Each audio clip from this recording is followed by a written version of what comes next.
وَإِذَا قِيلَ لَهُمْ آمِنُوا بِمَا أَنزَلَ اللَّهُ، اور جب ان سے کہا جاتا ایمان لاؤ اس پر جو اللہ نے نازل فرمایا، قَالُوا نُؤْمِنُ بِمَا أُنزِلَ عَلَيْنَا، ہم ایمان رکھتے ہیں اس پر جو ہم پر نازل ہوا، وَيَكْفُرُونَ بِمَا وَرَاءَهُ، اور وہ کفر کر رہے ہیں جو اس کے پیچھے ہے۔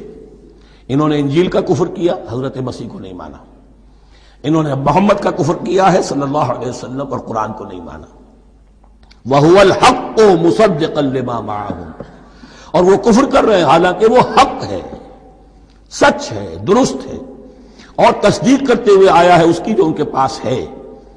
قل، اے نبی ان سے کہیے، فَلِمَ تَقْتُلُونَ أَنبِيَاءَ اللَّهِ، یہاں وہ لفظ واضح ہو گیا، تو پھر کیوں تم قتل کرتے رہے ہو اللہ کے نبیوں کو، من قبل، اس سے پہلے؟ ایسے ہی حق پرست ہو، ایسے ہی جو کچھ تم پر نازل کیا گیا اس پر ایمان رکھنے والے ہو، تو تم نے نبیوں کو کیوں قتل کیا؟ تم نے زکریا کو کیوں قتل کیا علیہ الصلوۃ والسلام؟ تم نے یحییٰ کو کیوں قتل کیا علیہ الصلوۃ والسلام؟ تمہارے تو ہاتھ جو ہے نبیوں کے خون سے آلودہ ہے۔ فَلِمَ تَقْتُلُونَ أَنبِيَاءَ اللَّهِ مِن قَبْلِ إِن كُنتُم مُؤْمِنِينَ، اگر واقعتاً تم ایمان